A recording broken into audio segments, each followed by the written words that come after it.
हमारा जो टॉपिक है, अगला जो हमारा टॉपिक है बेटा वो है inverse of a matrix. Inverse of a matrix बहुत इंपॉर्टेंट टॉपिक है। आप समझिए इसको, इनवर्स ऑफ अ मैट्रिक्स को किस तरीके से डिफाइन किया जाता है।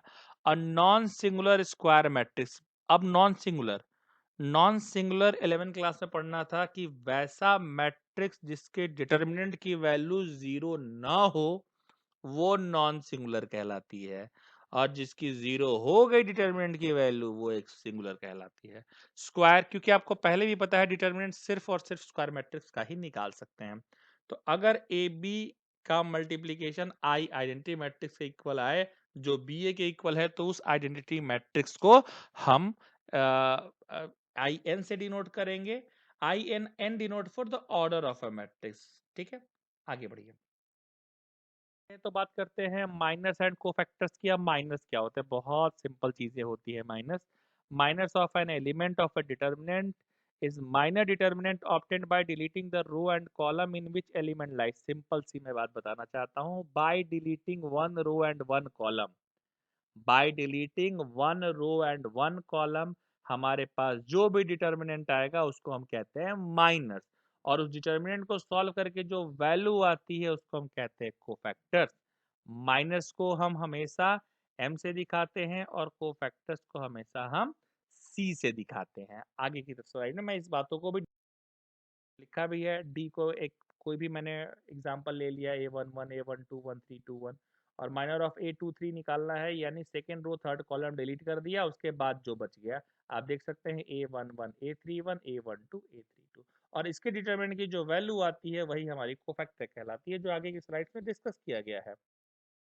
Cofactors. If Mij represents the minor of the element belonging to ith row and jth column, then the cofactors of that element is given by Cij. Denotion -1 power होता है यहाँ पर i plus J into M I जे।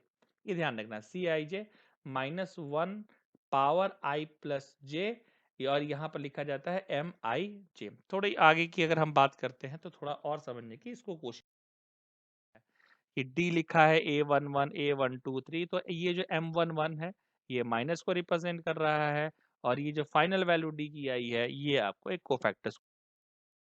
अब method of finding inverse of a matrix. अब भाई inverse के matrix के inverse find करने के दो मेथड होते हैं, एक होता है एलिमेंट्री ट्रांसफॉर्मेशन मेथड और एक होता है एडजॉइंट मेथड। एक्चुअली एक और भी मेथड होता है कैले हैमिल्टन थ्योरम मेथड, बट वो आपके सिलेबस में फिलहाल नहीं रखा।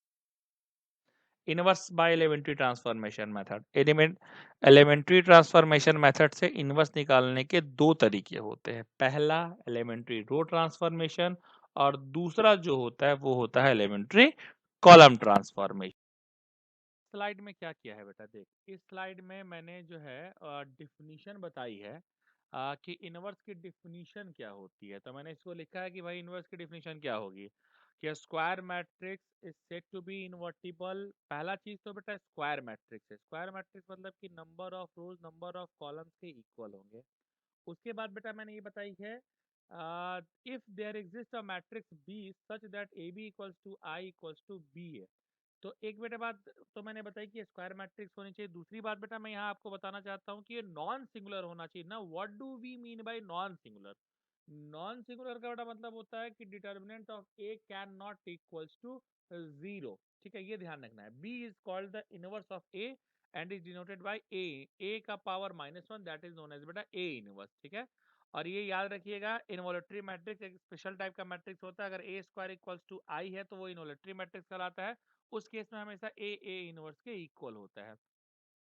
देखिए एल्गोरिथम भी लिख दिया है कि पहले i equal to I N A. यहाँ n क्या है बेटा? n तुम्हारा होगा ऑर्डर। अब कुछ लोग कहते हैं सर ऑर्डर तो 2x2 3x3 ऐसे फॉर्मेट में लिखते हैं, तो ये सिर्फ स्क्वायर मैट्रिक्स का होता है। अगर 3x3 है तो 3x3 का यहाँ पर आइडेंटिटी मैट्रिक्स लिखेंगे राइट साइड में बेटा। और स्टेप 2 में हम क्या करेंगे बेटा कि हम पूरा का पूरा लेफ्ट साइड को आइडेंटिटी मैट्रिक बनाने की कोशिश करेंगे। जो ट्रांसफॉर्मेशन हम लेफ्ट साइड में लगाएंगे वही ट्रांसफॉर्मेशन हम राइट साइड में भी लगाते रहेंगे। और सब कुछ करने के बाद बेटा हमको क्या होता है कि जब हमें आइडेंटिटी मैट्रिक्स लेफ्ट साइड में मिल जाती है तो राइट साइड में जो बचा होता है वो तुम्हारा क्या होता है? ए इनवर्स होता है। इसमें एक चीज ध्यान रखना होता है बेटा, या तो आप सिर्फ रो ट्रांसफॉर्मेशन लगाएंगे या तो आप सिर्फ कॉलम ट्रांसफॉर्मेशन लगाएंगे। दोनों ट्रांसफॉर्मेशन एक क्वेश्चन में नहीं लगा सकते। अगर आपने ऐसा किया तो आपको मार्क्स नहीं मिलेंगे। आपको बेटा या तो रोज के लिए जाना है या तो कॉलम के लिए जाना है। थोड़ा और आगे बढ़ते हैं। एडजॉइंट, अब एडजॉइंट क्या होता है बेटा वो भी बता दूं। एडजॉइंट जो होता है, एडजॉइंट के बारे में बता दूं कि कोफैक्टर्स से बना हुआ जो मैट्रिक्स होता है वो क्या कहलाता है, एडजॉइंट कहलाता है। कोफैक्टर्स और माइनस मैंने पहले के स्लाइड्स में भी डिस्कस किए हैं, पहले वीडियोस में भी अगर आपने देखा होगा तो उसमें मैंने इसको बताया है कि कोफैक्टर्स क्या होते हैं और माइनस क्या होता है। एडजॉइंट ऑफ ए मैट्रिक्स को एडीजे से दिखाते हैं। अगले स्लाइड में मैंने इसकी प्रॉपर्टी बताई होगी बेटा एक बार। A into adjoint of A equal to adjoint of A into A. दूसरा बेटा बताया है कि determinant of adjoint of A equal to determinant of A का पावर n माइनस वन। ये जो दूसरी वाली प्रॉपर्टी है बेटा, इस पर 8 से 10 बार मिला करके मेंस और एडवांस में क्वेश्चन आए हुए हैं बेटा, बहुत इंपॉर्टेंट प्रॉपर्टी है। तीसरी वाली प्रॉपर्टी का बहुत ज्यादा इंपॉर्टेंस नहीं रहता क्योंकि adjoint of A B equal to adjoint of B into adjoint of A होता है, बस ये ऑर्डर चेंज हो जाता है, बस यहाँ ये ध्यान रखना है। ये एडजॉइंट होता है बेटा निकालने का। और फिर अगले स्लाइड में हम लोग पढ़ेंगे इनवर्स बाय एडजॉइंट मेथड। आप इनवर्स बाय एडजॉइंट मेथड, इसका फॉर्मूला क्या होता है बेटा, A inverse equals to adjoint of A into upon determinant of A. यहाँ पर याद रखिएगा कि ए इनवर्स एग्जिस्ट करेगा तो ए क्या होना चाहिए बेटा, ए आपका नॉन सिंगुलर होना चाहिए। मैंने बताया सिंगुलर क्या होता है, अगर डिटर्मिनेंट की वैल्यू 0 होगी तो सिंगुलर, नहीं हुई तो नॉन सिंगुलर। इसकी भी प्रॉपर्टी लिखवाई है कि ए इज इनवर्टिबल। इनवर्टिबल का इनवर्टिबल बेटा वही मैट्रिक्स देता है। अगर ए के पावर के का इनवर्स है तो ए इनवर्स का के या ए का पावर माइनस के, ये सारा इक्वल होता है के एन के इक्वल जाता है। Square matrix is said to be orthogonal A inverse equals to A transpose. और ए बी का जो इनवर्स है वो चेंज होके may be equal to A inverse B inverse होता है बेटा। ये तीन प्रॉपर्टीज होती है, ठीक है। ऑफ लीनियर इक्वेशन देखो ये बहुत इंपॉर्टेंट है बेटा, और सब कुछ अच्छा रहता है तो इस पर एक सवाल एग्जाम में आपके आता ही आता है। ऐसे क्वेश्चन आपने बेटा अपने 10th क्लास में भी सॉल्व किए होंगे, 11th में भी क्रेमर रूल बताए हैं बेटा, 12th में भी पढ़ना है, बट इसका रूल थोड़ा दूसरा है। इसको आपको एडजॉइंट मेथड लगाना होगा, ठीक है। इसमें आपको इनवर्स फाइंड करना होगा एडजॉइंट मेथड से, ठीक है। और पहले लिखते हैं ए एक्स इक्वल्स टू बी। ए तुम्हारा होता है जो कोफिशियंट्स होते हैं, एक्स तुम्हारा वेरिएबल और बी तुम्हारा क्या होता है, कांस्टेंट। यहाँ पर फिर आगे फॉर्मूला लगाते हैं X equals to A inverse B. इसमें ध्यान क्या रखना है, हमको ध्यान ये रखना है कि इसके तीन तरह के सॉल्यूशन होते हैं, यूनिक सॉल्यूशन, मिनी सॉल्यूशन और नो सॉल्यूशन। जैसा कि आपने 10th और 11th में ही पढ़ा होगा, उसकी कंडीशंस याद रखनी होगी। कंडीशंस क्या कहते हैं, determinant of a not equals to 0, system is consistent and have a unique solution. Determinant of a not equal to 0 and adjoint of a into b not equal to null matrix, then non-trivial solution और unique भी होगा। और determinant of A equal to 0 और adjoint of A into B equal to 0 तो ये null matrix होगा बेटा। Determinant of A not equal to 0, ध्यान रखिएगा बेटा।